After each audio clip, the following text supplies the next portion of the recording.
Hello and welcome to episode 10 of PodCast. Woo! Record. Woo! Yes, we're in the double digits now, which is the first major milestone for our podcasting career. We got 2 digits, need 7 more. Yes, we need 7 more digits and then we'll be cool. Is that right? Yeah. Okay. I think. Yeah. In any case, No. I haven't. Yes. we thought we'd do something special this week, so we're going to do our first creator feature. All of our levels this week are going to be by the same author. Really, this author kind of happened out of a strange fluke. We had picked a bunch of levels and we didn't realize they were all by the same person. So We had like 2 or 3 levels that we thought were really good, and then we suddenly realized that they all had the same author name on them. So we're going to do that this week. Now, just a reminder, from here on in, we're going to do creator features sporadically whenever we decide that somebody needs to have a feature. There we go. pretty much every time we screw up and do the same level again. Yes, but for this first one, episode 10, so anyway, off we go. Our creator that we are featuring this week is Esuki, a Japanese creator who has pretty good English skills considering some of the other Japanese levels that we've played. Yeah. Yeah, but the English is pretty good. I mean, I've seen good English and bad English. I lived in Japan for a while and saw some people who didn't have very good English skills at all. I think the best part is that you can actually... It's not a separate level published, it's actually a language selection on the levels, too. Yes, there is 2 selections for, 3 of the levels that we picked? I think 3 of them have the choice. Either 2 or 3 have the choice of either Japanese or English. Yeah, 3. Which is very nice. It's 3. So, starting off with the JK pick. Blue light and blue water. I'm assuming that's supposed to be Anne. I feel weird not having to say who it's by. But, it's a temple level, temple theme. Common theme, but good theme. With a whole bunch of... Why is my chair ticking? It's a bomb! Anyways, a whole bunch of diverse puzzles. The theme of the puzzles themselves stay very similar, so you don't really have to worry about jumping around, anything really strange like that. Like I've run into ones where you'll grab something from somewhere, it'll have a whole bunch of grab puzzles, and then there'll be a random grapple puzzle thrown in. Nothing like that, all very standard, more Little Big Planet 1 style levels. I mean, puzzles. Yeah, sort of. I can see that. Well, it just doesn't have a whole lot of power-ups. Yeah.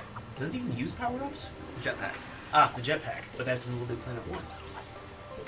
Version 2.0. They added it halfway through that one. Well, yeah. That version of the jetpack anyway. But they made these really cool waterfalls that actually, instead of falling, use pistons. And we're going to mess around with that so we can tell you guys how to do that one of these weeks.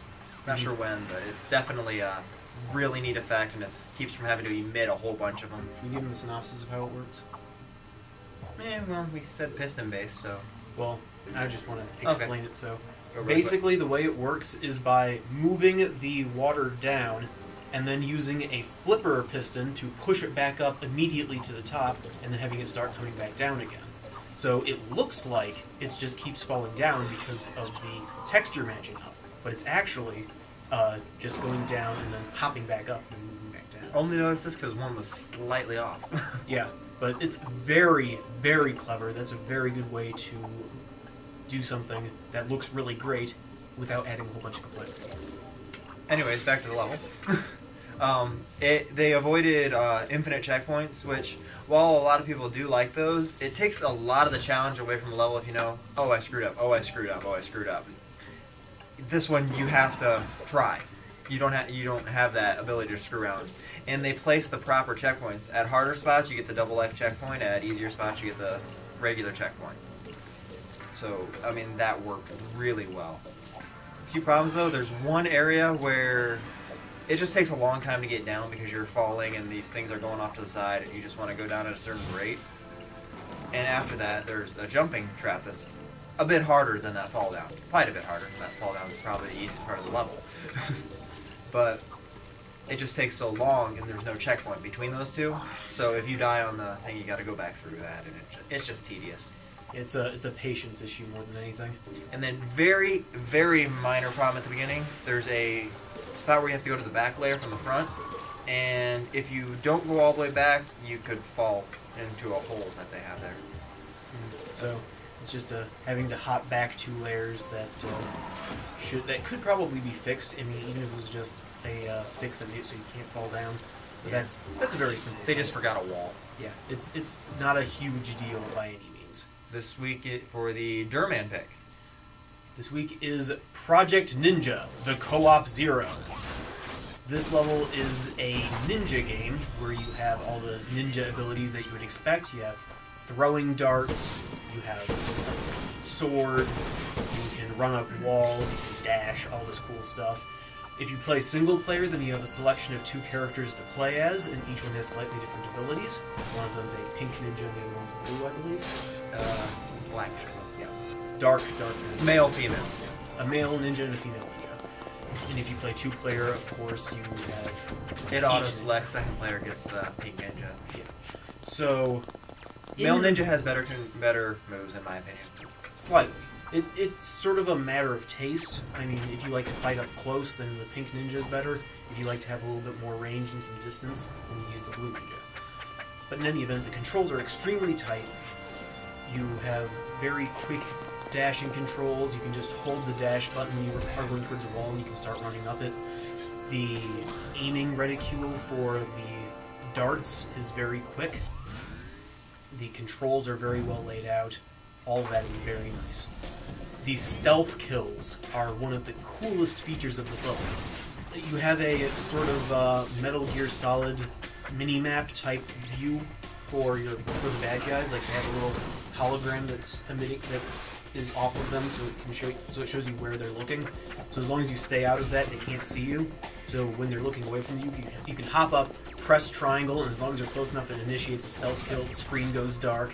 There's a little slashing effect. It's really cool. You enjoyed that way too much. I did. Oh, and there's hidden prizes too. It's like hidden point bubbles. There are several prizes. You have to slash them with your sword. They're off to the sides in various places, and they give you extra points. The only bad part about this level, which is an issue that we've run into before with the level, is that the boss has too much health. Way too much. Like about twice as much as what you'd expect. Yeah, so it takes... Think of it like a Mega Man boss. It takes about twice as long to kill as you'd expect. So it's like going after Sigma right away instead of doing any of the sub-bosses. It's kind there of... is actually one other problem that we forgot. It's because they use little magic mouse to tell you what does what. There's a spot where there's a hidden point thing up to the upper left, and if you jump that way, you can't dash because the magic mouse opens. So you have to press circle to close that. So it would be better if they use sticky notes instead of the magic mouse because the sticky notes aren't based on pressing circle. But that would be it. It's all very minor tweaks. Yep. So, this week for the podcast pick, we have Evil Gate. We're actually 2 levels that were quite a lot like this one level that were very good, but we thought this one was better. Just story-wise and atmosphere-wise. It seems more complete. Yes, I think. The controls for the level, well, let's do a little synopsis first. You're basically doing a top-down adventure RPG, sort of like Gauntlet. And you play as a selection of knights. Each one has a different weapon. There's a long sword, well, not a long sword, a broadsword, a pair of knives, a short sword with shield, and a rapier. And a spear. The spear with a shield. And each one has its own attack and defense capabilities, which is a very nice feature, so you can actually pick and choose. And you can shield bash and all that. It's very complete. I mean, yeah, it plays just as well as any type of game like that you would expect it to play. But this level, the controls are extremely well introduced. You're going I don't know. Okay. You go down this hallway at the beginning of the level, and each torch in the hallway has another magic mouth in it that tells you what the controls are. So as you're going down, it tells you all these things. But that's just for the controls. The controls are very well laid out once you get used to them, at least. Some of it's kind of tricky, like hitting square uses a potion, which heals you and your friends if you're close enough. It shows a hologram of the range when you press square of what area. But sometimes you accidentally hit with your thumb when you're trying to do something else, and that can get annoying. So pretty much every time we start the level. Yeah, pretty much every time we start the level. Okay, what were the controls again? B. Oops! But still, this level has also very cool monster spawn effects. Like there's this little, like, tentacled Shoggoth-like thing that shows up and then enemies appear. And then you fight them. There are several types of enemies. Each has their own method of fighting them that works the best. And there's one NPC. Don't kill him. Yes, there's an NPC towards the beginning that you lose 500 points and you learn that one the hard way. Oddly enough, though, you don't collect any points prior to that. Yeah. So that lack of 5... No, I think there was like an enemy or two before that. Was there? Yeah, there's that group of 3 enemies in the first room. Yeah. So, anyway. Oh, and breakable chests. Breakable chests, breakable all sorts of stuff. All kinds of breakable things. The camera is also a very nice feature. You get far enough apart and start zooming out so you can both see what you're doing.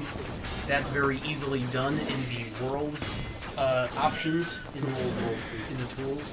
So you can set the default camera to be very close, so you have a nice close-up, but you can set the maximum camera distance to be really far, so if you start getting further away from each other, it just keeps zooming out. And since it's a 4-player level, that definitely is something you need. Very nice to have. Now, there are only a very few, and not particularly annoying. Yeah, there's subtle problems. Subtle problems. The first one is that there is a gate. That there are a few gates like this where you pull a lever and the gate opens. It stays open. But there's one of them that you pull the lever and the gate doesn't appear to open until it does. It only opens when you get closer. You get a noise and that's... Yeah. So that's just a very simple tweak, I'm sure.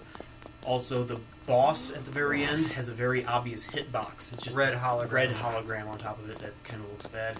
And finally, at the beginning and the end, the subtitles for the little cutscenes, though the story is very nice, are on the screen too long. You can skip it, but you want to read it at the same time, so it's just something that you have to wait through, and it's kind of annoying. But that's be nice if you could like press X to skip each mouth, maybe. That would be nice. And finally, we have the M&M pick. Dark Force, the Blade Masters. It's a survival minigame. It's based on the same controls as the last one, except it adds a lock-on mode by pressing triangle, which I highly recommend for this. Start the level, hit triangle. But same graphics as the last one, has these really impressive holograms in the background, including timers and rooms and all that just spinning in the background while you go. Your goal is to kill enemies as fast as you can, get to higher levels, to get some amazing prizes that they have in there. The top prize is getting all 4 of the players, which is nowhere near close to what we've got. We've got a 1/20th of the way there. Yeah. There's a lot of really great enemies and bosses. They're varied. They have all different abilities. They move at different speeds. It's very well made. And also in this level, they introduce a timed regeneration. So if you run away, you start getting health back. Because you only get 1 potion, and then you can't. You get 1 each boss. Each boss, you get 1. That's the levels are long enough that it's kind of a pain. Finally, we have the cons for this particular level. The only big con is the fact that the score that you need to get the best prizes is really high. As I said, we only got 1/20 of the way there, and we played probably 15-20 minutes just to get to the first prize. It's pretty intense how much you have to play to get that. Might be better if you're playing 4 players. Mm-hmm. I think 4 players. We played it with both 2 and 3 players. It plays extremely well. And finally, do not play single player. You will die very fast. Yeah. And finally, it'd be kind of nice if there was more than 1 arena, just for a visual difference. But it's kind of bland. I mean, if you're in the same one for 15-20 minutes, it's But that's definitely what I think. Which honestly, there might be. If you beat 2 bosses, there might be another arena. But anyway, that's it for our picks this week. Thank you, Asuki, for making such great levels. So now for news. Have to apologize for last week. We've been in a sporadic schedule lately and just don't have a lot of time. You can find more out about that on our blog. You have a special post detailing what's going on. We'll direct link to that one underneath our blog in the comments. So yeah, just bear with us for a while. We'll try to get as close to Monday releases as we can, but it might go on to Tuesday or Wednesday depending on how things turn out. Until we get into the swing of this anyways. And for our sticky notes this week, this is something that one of our friends from Little Big Planet 2 blog was asking about the other day. Audio ducking. That's when you have, on a Magic Mouth, you have the option for turning ducking on and off. It causes the voice to quack. Yes, it makes you go quack, quack, quack as you're playing the level. It's very annoying. Actually, okay, ducking is when the voice or the sound that's on the Magic Mouth will override the sound in the background. So if you have music playing, it'll quiet the music down so that you can hear what's being said through the Magic Mouth. But you can turn that off so that the music stays loud and the voice is at the same level. This is especially useful for making songs and music. Very simple tweak. Yeah, it's just one little checkbox that you switch over. So that's it for the sticky notes this week. Comments and creators this week is Pixel Drink Mini Pack. These games are just they're essentials for the PlayStation Network, and they're only on the PlayStation Network. They're ones all very, very simple, artistic, very original styles, but mainly with Pixel Junk Shooter, the costumes of the scientists. They're just single, like hazmat suits is all it is, and just that costume itself, and then like sticker packs based on like Pixel Junk Eden, which is more outline neon plants, stuff like that. And then there's Pixel Junk Shooter, which has a lot of particle effects, things like that. So not so much out of those, but the surrounding environment is kind of pulsing. I don't know if you can expect that from it, but kind of like take some of the stone walls where you have the brick borders, and possibly have a wavy to the material. I don't think it would be too hard. It's just a aesthetic ridge. It might be a more resource heavy, but it would be worth it. But basically, have things that look like cartoony organs, I guess, would be the best way to describe it. I mean, I'm not trying to be gross, but it's what it is. I mean, you'll see by the art. But just nice little things. Not so much Pixel Junk Racer, though. Maybe a few little like crowd stands, simple things. But yeah. So that's it for this week. Thank you for sticking with us this far, and we hope to see you more in our upcoming episodes. Check out our new website. On WordPress. On WordPress. Same URL, podcastlbp.com. Blog, Twitter. Send fan art to the email with your PSN name so we know how to credit you properly. Try to not send it to other places.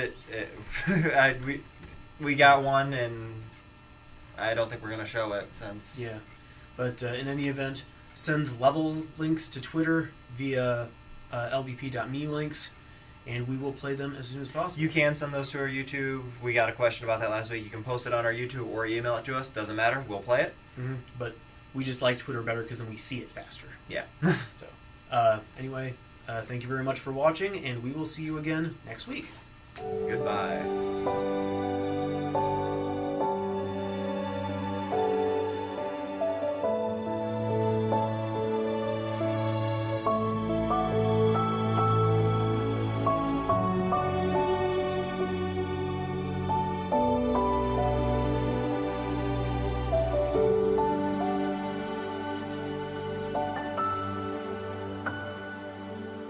Be warned, I'm not applauding you.